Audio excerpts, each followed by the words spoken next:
بەناوی خی بەخشندە و میێرەبان بینەرانی بەڕێز و خۆشەویست لە هەرجەیەکەن سڵاوی خواتان لێبێ خۆم بە خۆشحاڵەزانم لە ئەڵلقەی کنوی بەرنامەی ژێخان دێنەوە خزمەتەوەی بەڕێز و خۆشەویست لەم جاریاندا کاریگەری ئابوووریەکانی زیادکردنی باج و ڕسومات لەلایەن حکوومەت یاریمی کوردستانەوە تاوتوێ دەکەین. باج و ڕسومات خۆی چییە؟ بۆچی هەموو حکوومەتەکان باج و ڕسومات لە هاوڵاتەکانیان وەردەگرن؟ سوود و زیانە ئابوووریەکانی باج و ڕسومات چییە کە لە هاوڵاتیان وەردەگیرێت؟ لە چ کاتێکا حکوومەتەکان پەنا بۆ زیادکردنی باج و ڕسومات دەبن؟ ئەم بابەتە لەگەڵ بەڕێز دکتۆر کامەران قادر پسپۆڕی گەشەپێدانی ئابووری و سیستەمی دارایی تاوتوێ دەکەین کە مامۆستایە لە پۆلیتەکنیکی سلێمانی لەگەڵ زانکۆی تیشک. ڕاپۆرتێک دەبینین و دواتر دەگەڕینەوە لاتان. زیادکردنی باج و ڕسومات بە تایبەتی لە ئێستاە چ کاریگەریەکی باش و خراپی لەسەر بازار و لەسەر هاوڵاتیش لە حقیقەتە باج و ڕسومات ڕاستە لە هەموو دەوڵەتانی جیهانە هەیە و تەنانەت لەناو هەرێمەکانیشا هەیە کە مرتبطن بە مرکزی خۆیانەوە بە نمونە هەرێمی کوردستان مرتبطە بە عێراقەوە. ئۆکێ لە ڕاستیان من بۆ خۆم زۆر ئیستطاعم لەسەر قوانیناتەکانی باج و ڕسومات نییە، هەرچەنە من خۆم فەرمانبەریشم، بەڵام ڕەبەتکردنەوەی ئەم باج و ڕسوماتانی کە ئێستا بەناو حکوومەتی هەرێم مەسەلەن ئەیکا لە هەرێمی کوردستانە بە بڕۆی من لە جێی خۆیانە، چونکە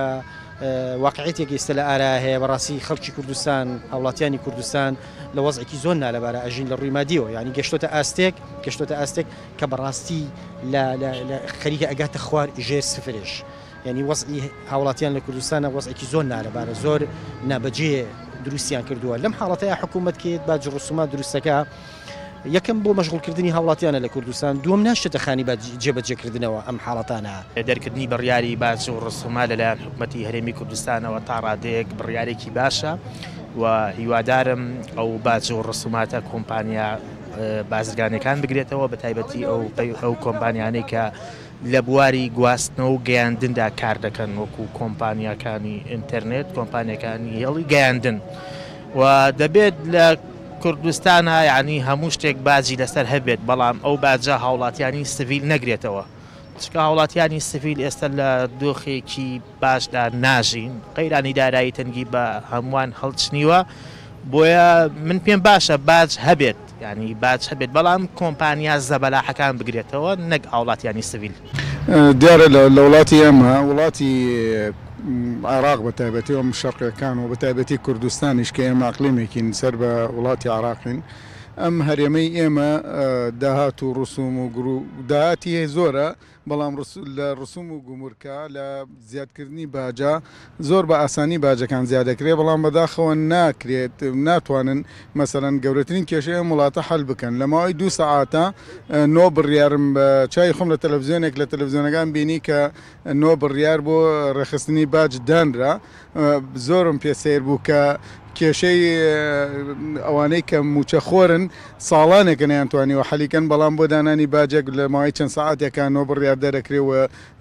جێبەجێ شەکرێ. ئەوە بەس لە ڕوویەکەوە کە لەم ڕۆژانە بینیومانە، ئەمان ڕۆژانە باج زیادەکەن، ڕسومات زیادەکەن لەسەر ڕۆشتنت، لەسەر هاتنت، لەسەر بەکارێنانی هەر جۆرێک لە پێداویستەکانی ژیان ئەنوا ئاشکار ڕسومات زیادەکەن، بەڵام ناتوانن کێشەی هاوڵاتیەک حل بکەن. یەریکی ئەم زیادکردنە هەیە لەسەر خەڵکی باش شێکی ڕسبێت هەموو عالەمە، چونکە هەموو حکوومەتێک بەدەستێ وەرەگرێ بەدەستە تەوزیعەکات، یعنی حکوومەت خۆ پارە سکەی پارێ نووسگەبێت لە میلەت وەرەگرێ، بەڵام داهاتی ڕسومات و باجی ئێستا زیاتر لە هاتی خەڵک، بۆ نمونە کەسێک خانووە کە فرۆشێت یا خانووە کرێت باجی زۆری سەن یا سارێک تەحویلەکە باجی زۆر دەسێن، ئەمە لەگەڵ ژیانی ڕۆژانەی خەڵکان ناگونجێ. ئەگنا باج ئەگەر حکوومەت باج وەرنەگرێت بەچی مەعارفدا، بەڵام لەمە هەما کاتە ئێستا وەکو بەعاشکەمە ئەبێ باشدا بە زیانێک بە پێشاوڕێ زیاد کردایە. ئێستا چاسەیەم کێشان تەنها بە تورکردی بەفرۆشتی نەوت، اینجا تورکردنی گوبریەکان بەم شێوە ئەتوان باج کوردستان زیادکە، نەک بەو شێوە کە تۆ بێ خەڵکانێک باج سەردانەی لە ئاسێکی مامنەوەدا لە بە ئاسێکی خواترا بێت، ئەمە زەربێ بۆ چینی فەقیر و هەژاران. شتێکی زیایە بازی و ڕسومات ئەیخەنە سەر خەڵک، زیایە ساگانە خەڵک دارایی نییە، خەڵک کاسپی نییە، باز و ڕسومات شتێکە سەپانە بەسەر ئەم خەڵکەیە. ئینا هیچ باز و ڕسومات بۆ وڵاتێکە بێت کە ئەو وڵاتە نییە کە هیچ کەم و کوڕێکی نەبێت، ئەم خەڵکەکەی تێر بێ، خەڵکەکەی بژێوی ژیانی دابین بێ، هیچ دەورێکی نییە باز و ڕسومات.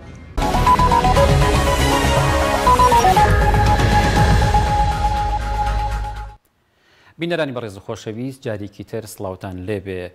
بەڕێز دکتۆر کامران قادر بەخێربێن بۆ بەرنامەکەمان کاک دکتۆر ئەمەوێت لە یەکەم پرسیار لەوە دەست پێ بکەین باج و ڕسومات خۆی چییە؟ بەڵێ لە ڕوانگەی ئابووریەوە باج بۆ چییە؟ باج خستنە سەر مثلەن هەر کۆمپانیایەک یا شتێکی دیاریکراوە لە ناوخۆی ئابووریە بۆ بەنگلیزی پێڵەن ڕیدیستریبیوشن ئۆف ئینکەم دووبارە دابشکردنەوەی ئەو داهاتەی کە هەیە واتە تۆ داهاتێک پیا ئەەکەیت و دووبارە بێ دابشکێتەوە تەمان خۆ نابێ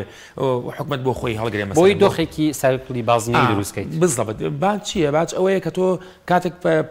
باج لەسەر چەند کۆمپانیایەک یا چەند ئەشخاصێک دائەنێیت ئەم باجە وەرئەگری دوای ئەم پارەی ئەم باجە دیسانەوە سەرفیەکەیتەوە بەڵام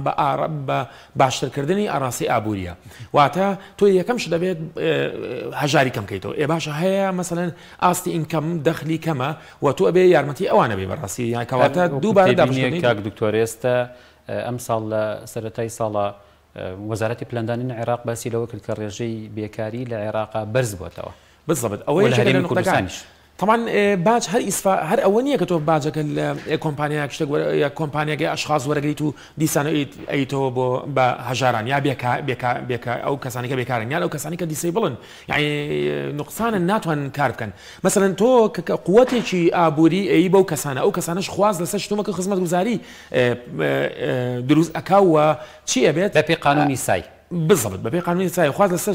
شتومەک دروست ئەبێ و بازار ئەبوژێتەوە ئەمە لە ڕێگەی باج بەڵام ئەبێ ئێمە ئاگامان لەو بێ ئەم باجە ئەو باجەیە کە ئەمریکا لە ئابووری ئێمە باسمان کرد ئەو باجێکە لە کوردستان لە جێبەجێکردن ئەوەیە ئایا سیاساتە طبعا باج بەشێکە لە سیاساتی مالی ئەمە ئاڕاستی ئەمە بەشێکە لەو سیاساتە مالی کە لە ناو لە زانستی ئابووریا باسکرا بەڕاستی ئەوەش تەفاصیل دوای باسیکەین بەڵام یەکشتمان بیر نەچێت ئێمە مەسەلەن ئەو مەسەلەن تۆ کە کاتێک ئێمە لە قۆناغێکی ڕێسیشنین خۆگە ئەم باجە وەرگیرێ و دوای دەبشکێتەوە بەسەر خەڵک لە داتەپین مەبەستم ڕێسیشن مەبەستم داکشانەوەی ئابووری واتە بێبازاری و بێکاریەکی زۆر هەیە خۆ هەدەف لە چی هەدەف لەوەی کە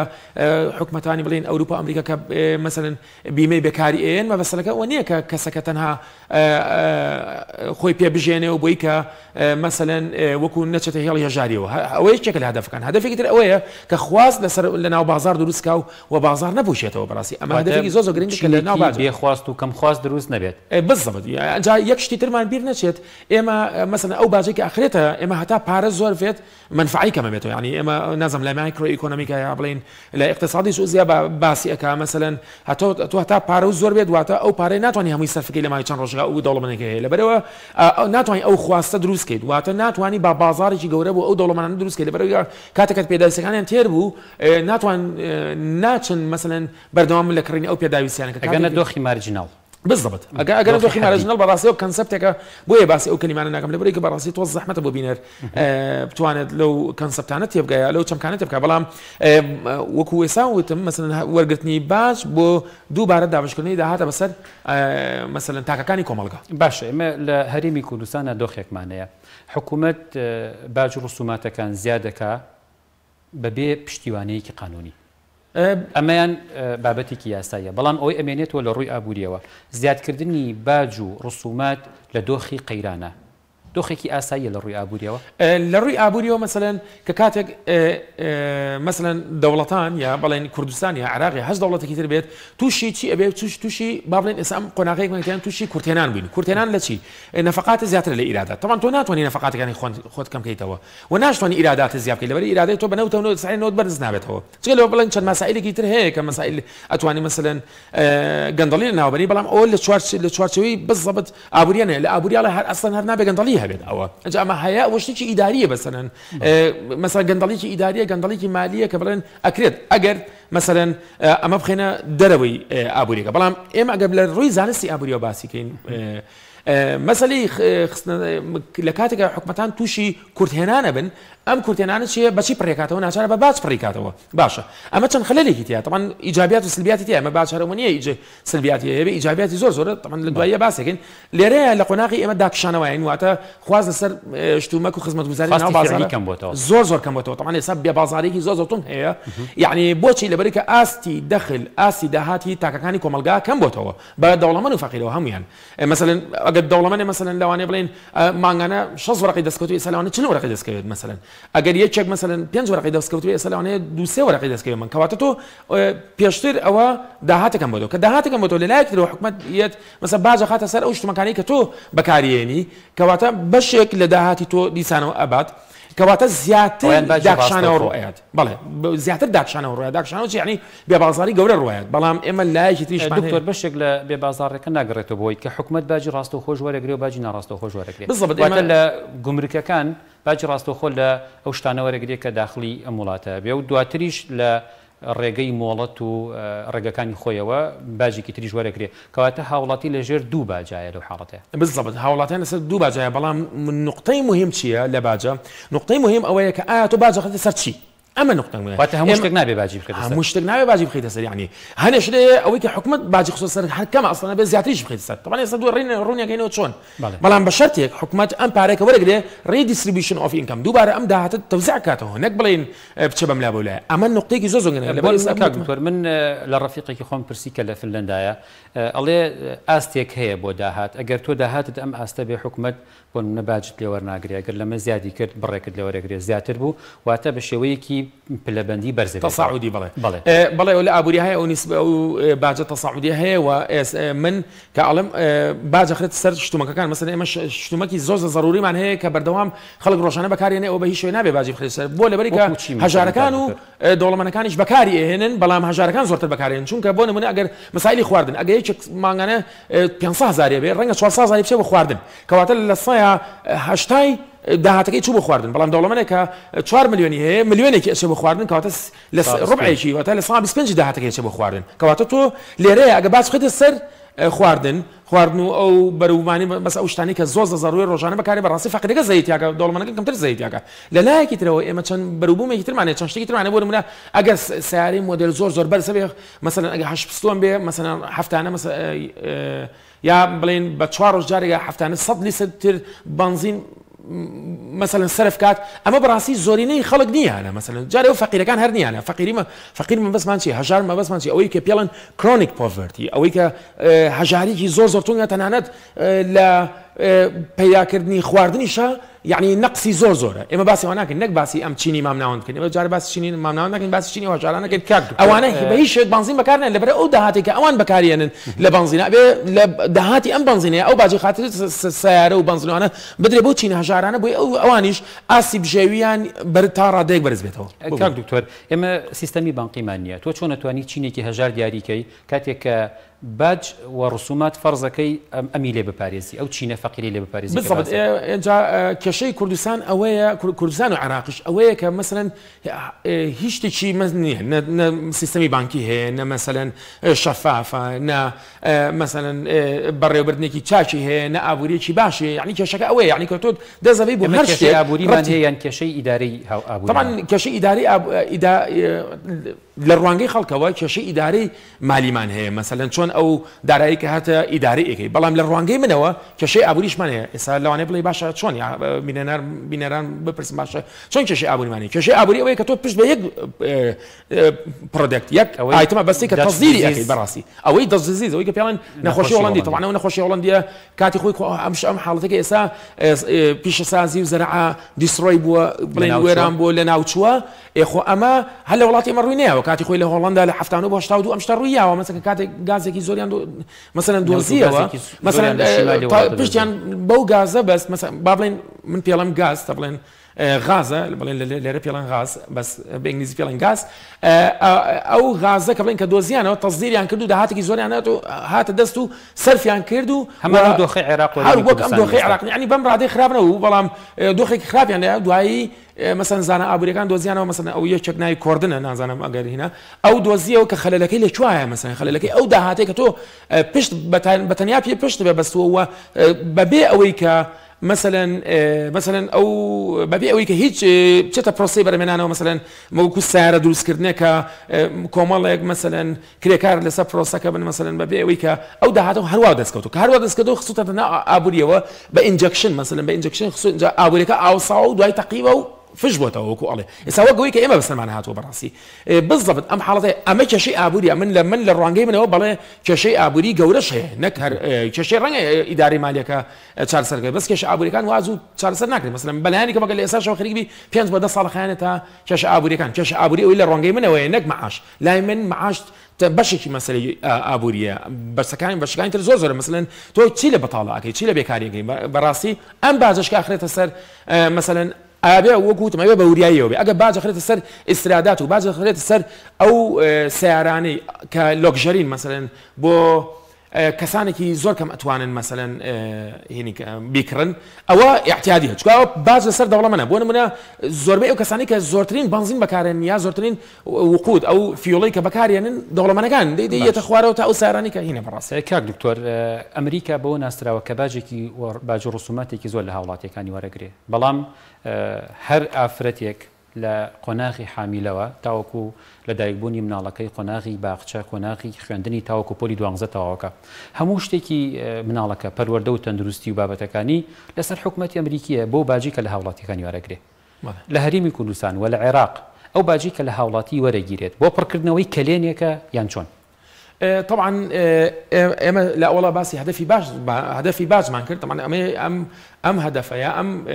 ئامانجەی حکومەت هێرم جیاوازە لە هەنێ لە ئامانجەکانی باج بەڵام ئێستا تۆ ئێستا لە هەرێمی کوردستانە حتا ئەوەی کە ئەمریکانی کردو ئێستا لە هەرێمی کوردستان نەکرێ باخچەی ساوایانت هەیە کراوە بە ئەهلی قۆناغی بنەڕەتیت کراوە بە ئەهلی ئامادەیت کراوە بە ئەهلی ئەمە لە وڵاتێکی وەکو ئەمریکا تۆ بە خۆڕایی ئەمانت بۆ دابین کراوە کاتێک کە باجێک وەرئەگیرێ بۆ خزمەتکردنی کۆمەڵێک سێکتەر ئەمە یەکێکیانە یەک دوان بالضبط طبعا باج وەکووتمان لە هەرێمی کوردستان ئەوەش نییە زۆربەی کارتەکان کراوەتە ئەهلی يعني حکومت پاڵپشتی هاوڵاتی ناکە بۆ کەرتە ئەهلیەکان بۆ طبعا ئەم کەرتە ئەهلیانە يعني حکومت دەرگای کردێتەوە بۆ کەرتی تایبەت کە بێنە ساحەوە و مەسەلەن ئەوانیش بەژاری بکەن لە ئەم پرۆسەیە بەڵام حکومت مەسەلەن مەکتەبی نەکردو پارە بڵێن باسی ئەم حاڵەتی استثنایی ناکەین کە ئەم ساڵ و پار ئێمە بێت لە جامعە باسی جامعەشەکەی نەگەر بێتە سەر مەسەلەی ئەوە ئێمە باسی مەسەلەن پرایمەری سکول مەکتەبی سەرەتایی و مەکتەبی سەکەندەری سکول ئەعدادیە و مەسەلەن متەوەسە ئەگەر باسی ئەکەی بکەن طبعا لە ئەمریکا وەکووتمان لە ئەمریکا و ئەوروپاش طبعا ئەو شتانە ئەو مەکتەبانە بەلاش ئەو سەکتەرانە بەبەلاشە هیچ تاکید ئەمەشی کە لە کوردستان هەیە مەسەلەن خەڵک بەڕێی خۆی یعنی بەس حکومت دەرگاکەی کردوەوە ئەگەرنا خەڵک ئەتوانە بیخاتە مەکتەبی حکومی هەرچەنە کوالتیەکەی فەرقیە طبعا پرایڤەت سەکتەر باشترە لە ڕووی کوالتی وەڵام ئێمە ئێستا تەندروستی هیچ ئێلاستیستیەکی نییە یعنی هیچ نەرمیوانێکی نییە و ناچاریە و کراوەتە کەرتی تایبەت بالضبط ئەومە کەرتی آخر یەکێکە لەو نقطانەی کە من باسێکم تەنانەت ئێستا لە بەریتانیا ئەوروپاشە نانوێراوە دەست لە کەرتی تەندروستی و کەرتی پەروەردەمەند هەرچەند ئەم باجێک ئێستا تازە ئەعلانیان کردووە مەسەلەن ئەوکە 11 خاڵ یان 9 خاڵەکە حکومەتی لەم تازە بڵێن لەم ڕۆژانە ئەعلانی کردووە لەسەر کەرتی تەندروستی و کەرتی پەروەردەنی یعنی تەرکیزی نەکردووە زیاتر تەرکیزی کردووە سەر ئەو شتومەکانی کە بەکارێت یعنی ئیستهلاکین نەک بڵێن سێرڤیس بێ با بڵێن زیاتر ئیستهلاکین دیسان با بڵێن لۆدێکی زیاتر لەسەر هاوڵاتی دروست ناکات دوو جار باجی لێوەرەگیری ینی ئەو با بڵێن ئەو خواردنەی کە هاوڵاتیەک بەکاری هێنێ دوو جار باجی لەسەر وەرگیراوە ڕاستەوخۆ ناڕاستەوخۆش بالضبط بەڵام من وا ئەیبینم کە یعنی ئەبێ حکومت وا بکات ئیتەنازەم واکانە ئەبێ وا بکات وەکوتم ئەو سلع زەڕوریانەی کە هەیە ئەو شتمەکان زەڕوریانێک نابێ باجی بخاتە سەر لەبەرەوەی کە بۆی ئاسێکی شتێ چونکە بۆ لەبەرەوەی کە زۆرینەی خەڵک بەکارهێنێ بە تایبەتی هەژارەکان وەکوتم لە سا هەشتای پارەکەی لە سانەوەی پارەکەش بۆ خواردن تۆ باجی بخەیتە سەر ئەو کاتە ئەبێ تەقاشفێکی زۆر بکات بەڕاستی ئەو کەسانی بەتابەت ئەو کەسانی کە لە ژێر زۆر هێڵی هەژاریەوە یعنی ڕۆژانە کەمتر لە دۆلارێکا $2 یان دەستکەوێت بۆ یەکێک لە ئەندامانی خێزانەکان کە ئەمە بەڕاستی تۆزە زەحمەتە بۆ هەرێمی کوردستان مەسەلەن کەواتە حکومەت دەبێت باج بخاتە سەر ئەو شتومەکانی کە مەسەلەن وەکووتم دەوڵەمەند ئینەکە بەس یەک شتمان لەبیر نەچێت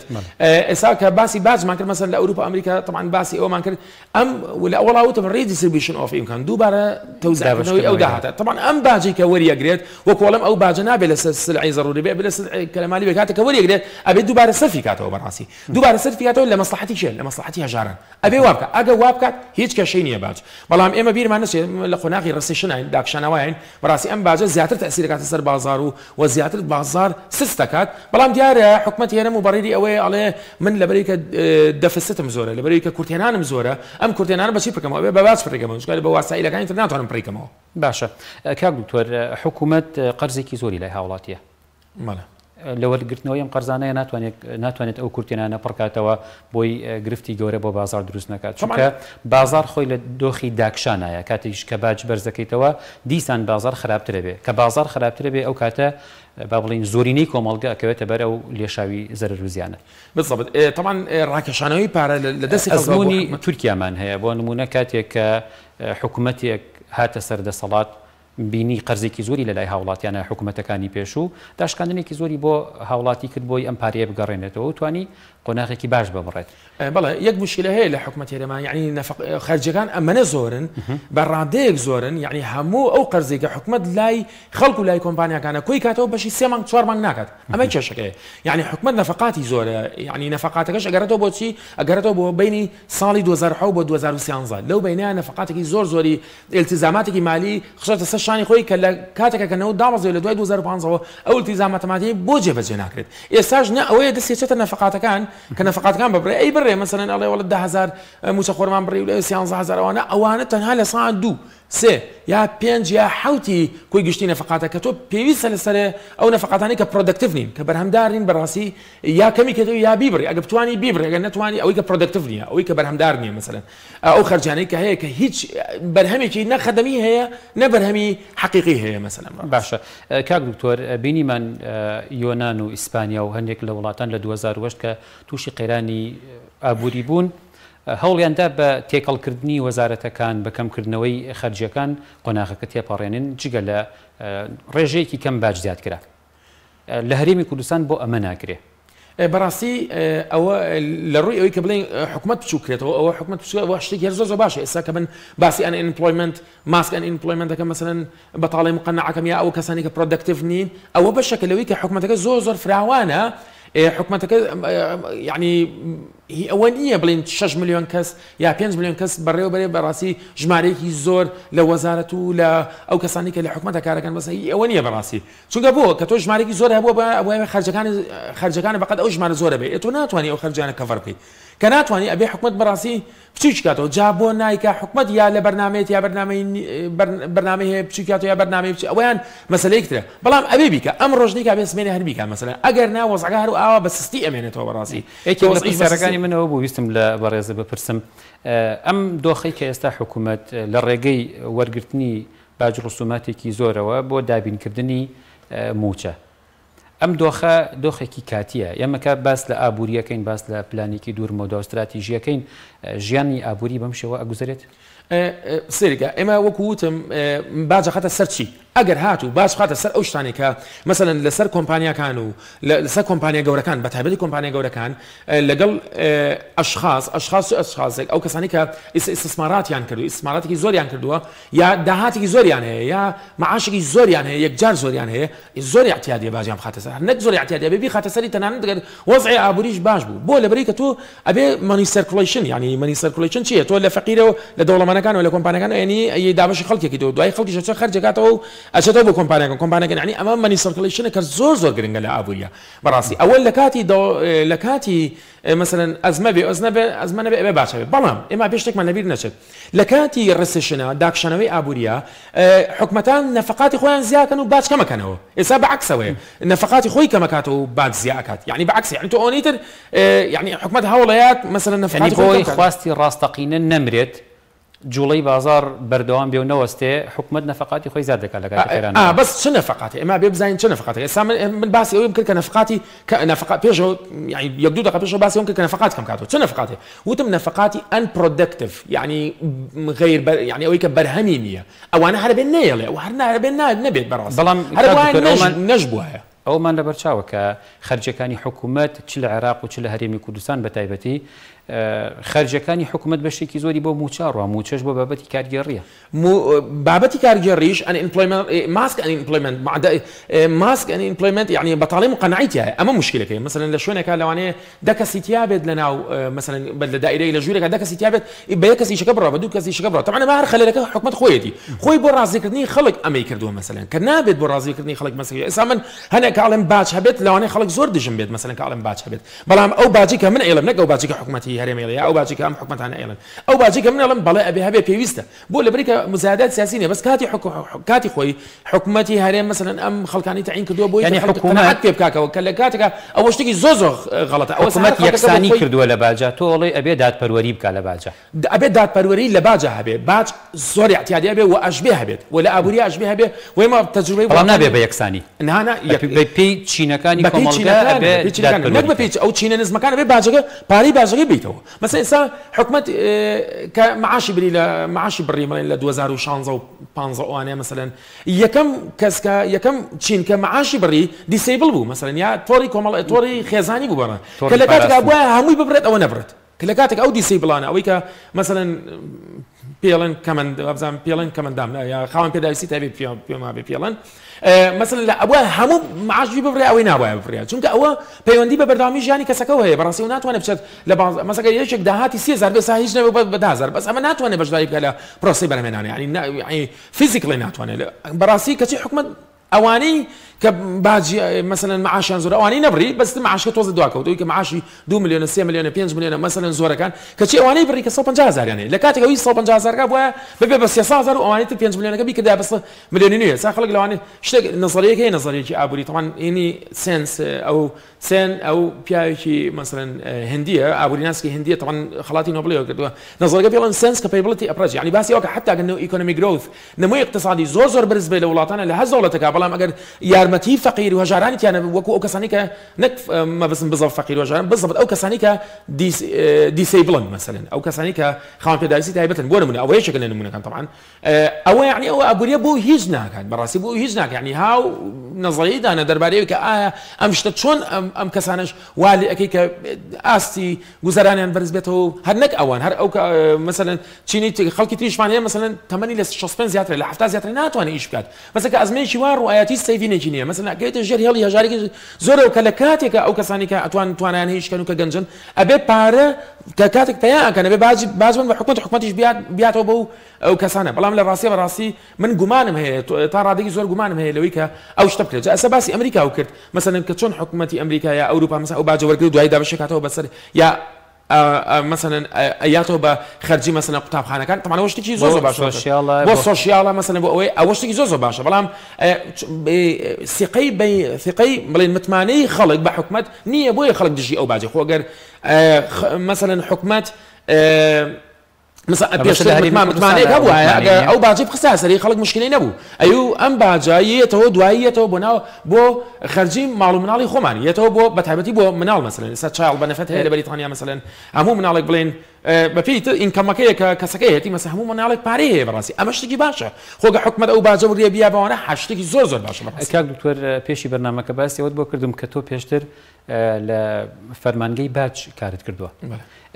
فەرمانگەی باج چۆن ئەتوانێت خەمڵاندن بۆ شتەکان کە تۆ سیستەمێکی بانقیت نییە کە بزانی ئەم کەسە چەنی پارە هەیە چۆن باجی لێوەرەگری چه عدالەتێکەیە لە وەرگرتنی باجاو مەسەلە ئەوەی کە ئەو سیستەم بۆ نمونە ئەڵێ ئەم چینێکی دەوڵەمەنن ئەبێ حکوومەت کارێک بکە باج لەسەر ئەمانە زۆر بێ بۆ خااتری ئەوی بتوانێت شتێکی دەستکەوێ بۆ چینی خواروتر کە چینی هەژارەکانە یان کەم ئەندامە یان خوێندکارە یاوانێ تۆ چۆن ئەزانیم دەوڵەمەنە چنی هەیە تاوەکو باج ڕسوماتەکەی بە گوێرەی سەرۆت و سامانەکەی لێ بەڵێ ئەمە یەکێکە لە مشکلەکانی ترکە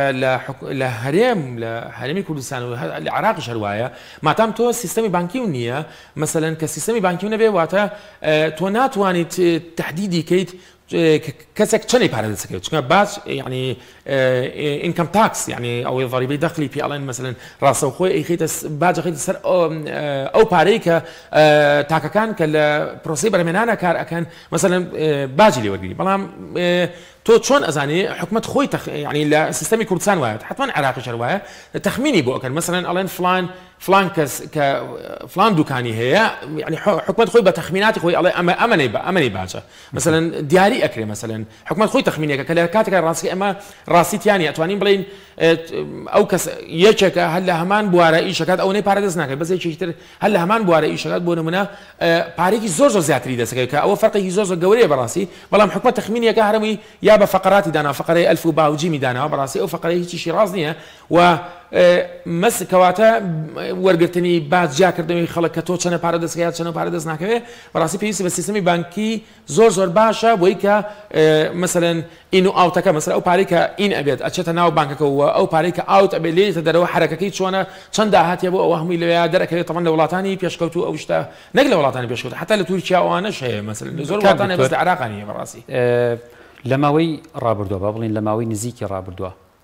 پەرلەمانتارێک باسی لەوە کرد کە لە هەرێمی کوردستانە 16,000 ئۆتۆمبیل بەبێ هیچ ڕسوماتێکی گومرکی داخلی هەرێمی کوردستان کراوە جگە لەوە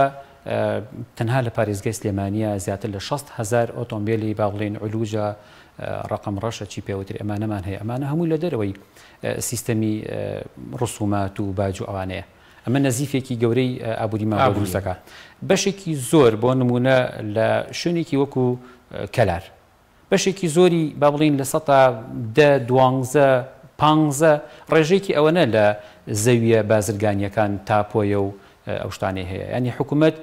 لە هەرێمی کوردستانە بەشێکی زۆر لە خانووی بێتاپۆتەیە کەمە لە ڕووی ئابوووریەوە نەزیفێکی گەورەی باج و ڕسومات بۆ حکوومەت دروستەکە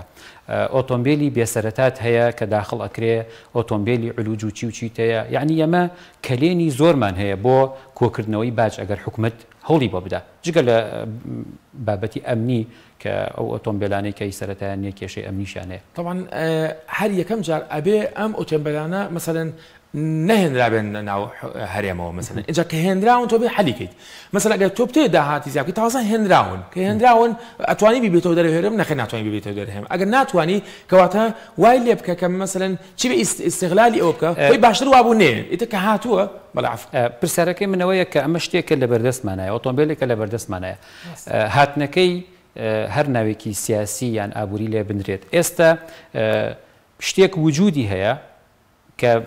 کات بەڕێەکات و حکوومەتیش هیچ باج و ڕسوماتێکی لێ وەرناگرێت من نەزیفێکی اقتصادی بەڵێ نەزیفێکی اقتصادیە کە چونکە ئۆتۆمبیلێک بۆ ڕۆژێک لە وڵاتێ نییە بزڵێت ئەوە جۆرێکە لە بەهادەردانی سامانی ئەم وڵاتە بەڕاستی ئەنج ئەم بەڵام خۆی ئەوە نەهاتایە بەڵام کە هاتووە بە هەچ هۆکارێک هاتووە هەچ هۆکارێک لە هۆکارەکان هاتووە ئێستا بێت تۆ ڕێکی خێتەوە هەم لە وەکو خۆت لەبەر بابەتی ئەمنی کە بەڕاستی مەتەخەسوسی منیە لەبەر بابەتی من بابەت اقتصادی باس بکەم کە ئەکرێت مەسەلەن داهاتی خۆ لەو ڕێگەی و زیاکەی بەڕاستی ڕێکی خەیتەوەیتە بە ڕێخستنەوەی بە بەس لە مەسلحەتی ئابووری هەرێمی کوردستانە مەسەلەن بەس خۆی ئەبێ ئەبوایە نێ ئەوە ئێستاش دووبارێکم ئەبوایە منێ کە هاتووی تر تازە هاتووە و ناشتوانێت حکوومەت کاتێک کە باس لە زیادکردنی باجەکەین ئەمانە سەرچاوەیەکی باشە بۆ نمونە بە هەموویەوە 100,000 ئۆتۆمبیلە ئەم ئۆتۆمبیلانە ژینگەی ساڵانە ئەدەن بە حکوومەت باج ڕسوماتی گواستنەوەی خاوەندارێتی هەیە چی کۆمەڵێک شتی هەیە کە هەموو ئەمانە باج ڕسوماتێکی باشە گەڕێتەوە بۆ خەزانەی حکوومەت بۆ ئەوە ناکرێت ئێمە کاتێک کە باس لە زیادکردنی باجەکەی نەڵێن بۆ پڕکردنەوەی ئەو کەلێنەیە کە لە بودجەیە دروست بووە یەکێکی نقطەی بالضبط ئێمە هەدفمان ئێستا حکوومەتی هەرێم هەدف خۆی نابووە هەدفەکەی ئەوە بێت ئەوە لە دەمێکەوە باجی دابنایە ئەو باجانەی کە دابنایە بەس وەکو وتم ئەم باجێکی حکوومەتی هەرێم دایانە بێت دووبارە ئەو داهاتە تەوزیعکەتەوە خۆگە تەوزیعی نەکاتەوە ئەو یعنی کارەسات هیچ معنایەکی نابێ ئەو باجە بەڕاستی هیچ معنایەکی نابێ و غیری ئێستا هاوڵاتیان لە خەلەلێکی ئابووری هیچ معنایەکی نابێ بەس بێت دووبار دابەشی کاتەوە بەسەر فەقیر و هەژارانە طبعا بەس ئێمە یەکشتمان لەبیر نەچێت بەنسبەت ئۆتۆمبیلەوە یا مەسەلەن ئەوەی کە زۆر باو بوو لە سوشیال میدیا باسکراوە مەسەلەن ئەو باجێک ئەخرێت سەر ئۆتۆمبیل طبعا بالمناسبة باجخستنە سەر ئۆتۆمبیل شتێکی زۆر ئاساییە و مەفروض ئەوە چەند ساڵ وایە ئەویان کردە باجخستنە سەر خەڵک لەوانەیە بڵێ مەسەلەن باشە ئەمە سەپۆرتی حکوومەت من سەپۆرتی حکوومەت ناکەم بەس ئەمە معیاری ئابووریە معیاری ئابووری کە تۆ شتێکی ئیستهلاکی بەکارێنی و ئیستهلاکیەکەش ئەبێت هۆی زەرەر و زیان بە ژینگەکە و بە مانتیقەکە و کەواتە تۆ بێ باجی بخیت سەر بۆی مینیمایزیکەی مینیمایز چیە یعنی بۆی کە کەمترین بەکارهێنانی ئۆتۆمبیل هەبێت لەبەر باری مثلا ژینگەکە و هەروەها لەبەرچی لەبەرەوەی کە تۆ شتێکی ئیستهلاکی و خەڵکە ئەو خەڵکانە کە پارێکی زۆریان هەیە یا بڵێن پارەیان هەیە ئەتوان ئەوە بکەن خۆ خەڵکی فەقیر ناتوانێت ئەوە بکات کەواتە تۆ ئەو باجارە بێ وەرگریت و بەڕاستی بۆ ڕێگریکردن لەوەی کە مەسەلەن عایلەیەک دووسێ سارەی هەبێ مەسەلەن یەکێک دووسێ سارەی هەبێ یعنی هیچ پێویست ناکە ئەو پارەی بخاتە دووسێ سارە ئەو پارەی بووە ئەو پارە زیایی کە هەیەی وی خسای بانکە و دوایی لە بانک بچووە ئیستثمارات و دوایی لە ئیستثماراتەوە مەسەلەن کێشەی بێکاریمان چارەسەر پێ بکردە بەڵام تۆ کەسێکی مثلا ئۆتۆمبیلەکە تۆ هاتە یا ئەیکەی بە دوان و سیان هیچ باجێکی لەسەر نییە بەڕاستی تۆ بەکارهێنانیش هاتە نەک بۆ کڕین فرشت ئەگە کڕین فرشت بێ ئەوە شتێکترە بەڵام ئەوە تۆ ڕێگری لەوەش لە ڕێگەوە بەڵام بەداخۆ بەڵام چەند ساڵە نەبووە و هەش بێ ینی خەڵک ترسەکەی چێت ترسەکەی ئەوەیە کە دووبارە ئەم باجەکە وەرەگیری ئایا سەرفەکەیتەوە بۆ خەڵک بۆ فەقیر و هەژاران ئەبێ هەروە بێ نەک بۆ معاش سامن لەگەڵ بەتەنها بۆ معاش لەو تێبینیانەی کە خەڵکی ڕخنەیەکی جدی لەوە هەیە ئەو پارەی بۆ نمونە لە لەو کەسانە وەرەگیریە کە ساڵانەی ئۆتۆمبیلەکانیان بۆ تازەکرێتەوە بۆ نمونە ڕسوماتێکیان لێ وەرەگری ئەمە بۆ ژینگەیە بەڵام ببینین حاڵی ڕێگەبانەکانمان چۆنە بسەبت ئەو بنەی تحتی ینی واتە ئەو پارەی کە وەرەگیریە جارێکی تر ناگەڕێنرێتەوە بۆی ئەوە مشکلە متمانەی نێوان هاوڵاتیان و حکومت نییە لەبەرێک ئەو پارێک هێتەوە ئاەتەوە بۆی مثلەن بۆ ئامانجێکی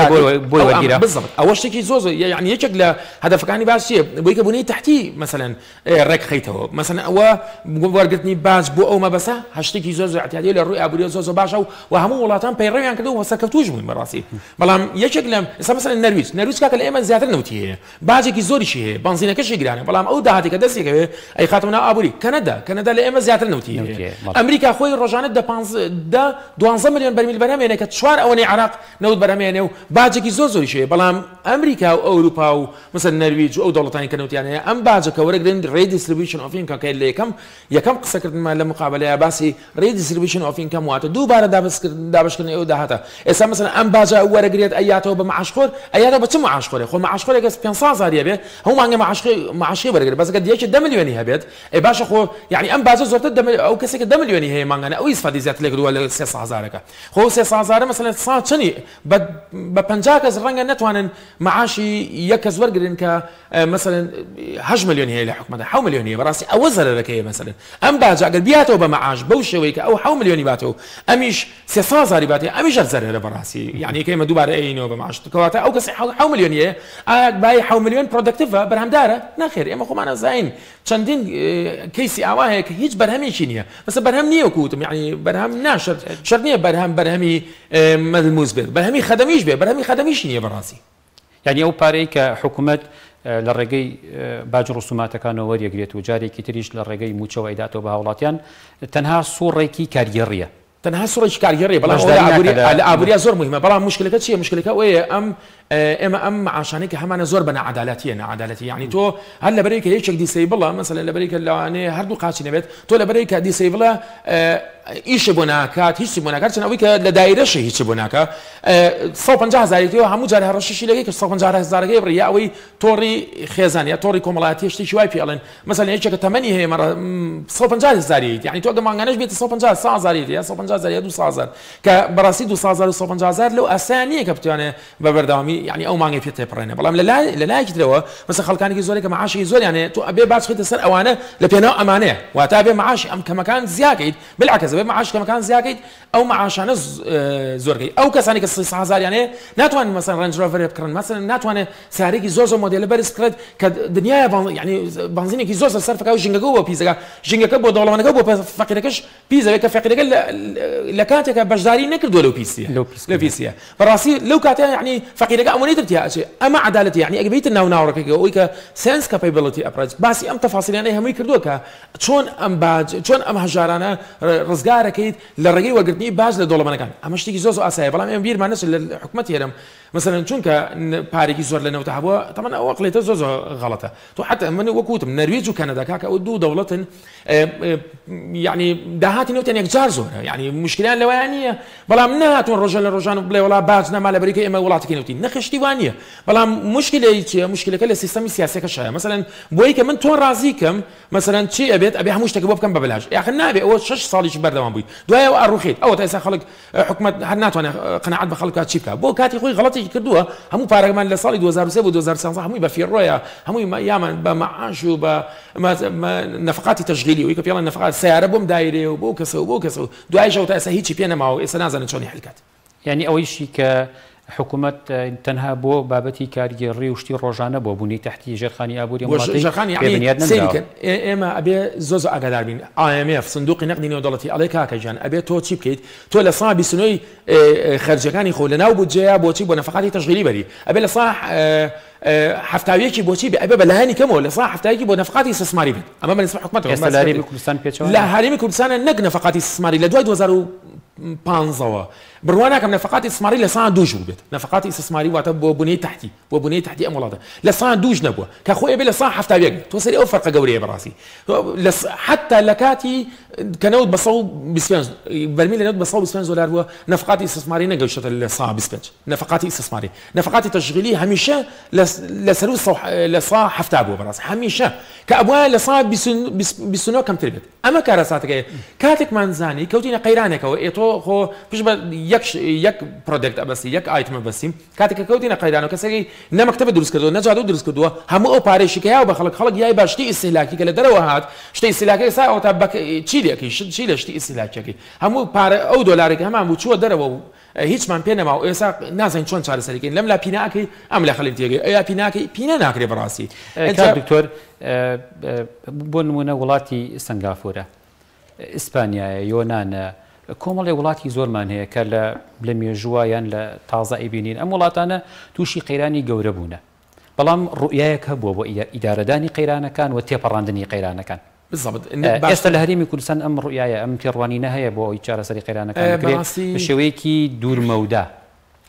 واز لەم 5 ساڵە بێنە مەسەن لە باز 2020 بۆ 2025 بێنە بەڵام بەڕاستی خطەی زۆر باش هەیە کە حکومەتی هەرێم یا حکومەتی عراقی ژانی هەردووکیان ئەتوانن کە خطەیەک دانن بۆی کە ئەم قەیرانانە دووبارە نەبێتەوە لە داهاتوە ئەمە چارەسەری وا ئاسان نیە ینی ئەوە نییە بە 6 مانگ ساڵ و نەک 2 ساڵ 3 ساڵ 5 ساڵ زیاتری پێچێت ئەوەی جا 5 ساڵەکە شەر نییە وەکو ئەم ساڵ ئاوا خراپێ لەوانەیە لە 2020 مەسەڵەن ساگەر دەرەجەی خراپەکەی 75 بێت لەوانەیە لە 2024 دەرەجەی خراپەکەی لەوانەیە 47 بێ دوای بێتە 25 حتا دەیەوە تایم مەسەن من ئەڵێم 5 بۆ 10 ساڵەکانە یعنی